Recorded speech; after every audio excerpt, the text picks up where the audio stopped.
সরকার নির্ধারিত মূল্যের অর্ধেকেরও কম দামে বিক্রি হচ্ছে কোরবানির পশুর চামড়া। ট্যানারি মালিকদের সিন্ডিকেটের কাছে যেন জিম্মি সবাই। এতে কিশোরগঞ্জের চামড়ার বাজারে দেখা দিয়েছে চরম দরপতন।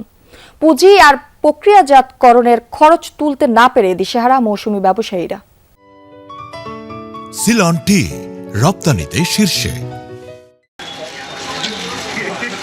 কিশোরগঞ্জ শহরের মোরগমহল এলাকা। কোরবানি ঈদের পর থেকেই এই স্থানে বসে দেশের উত্তর পূর্বাঞ্চলের প্রসিদ্ধ চামড়ার বাজার। এবার বাজারে চামড়ার সরবরাহ স্বাভাবিক থাকলেও হাসি নেই মৌসুমী ব্যবসায়ীদের মুখে। বলছেন, রাজধানীর বাইরে পশুর চামড়ার যে দাম সরকার নির্ধারণ করেছে তা মানছে না কেউ। প্রতি বর্গফুট চামড়া বিক্রি হচ্ছে 20 থেকে 30 টাকায়। এমন পরিস্থিতিতে দিশেহারা ফরিয়ারা।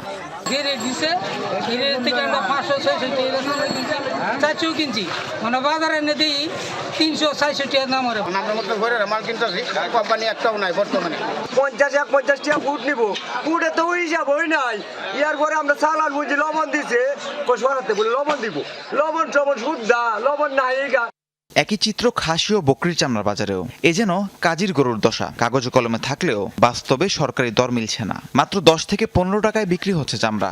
ব্যবসায়ীরা বলছেন, সিন্ডিকেটের হাতে জিম্মি হয়ে পড়েছে চামড়ার বাজার। এতে লাভ তো দূর, খরচে উঠে কিনা তা নিয়ে শঙ্কায় ব্যবসায়ীরা।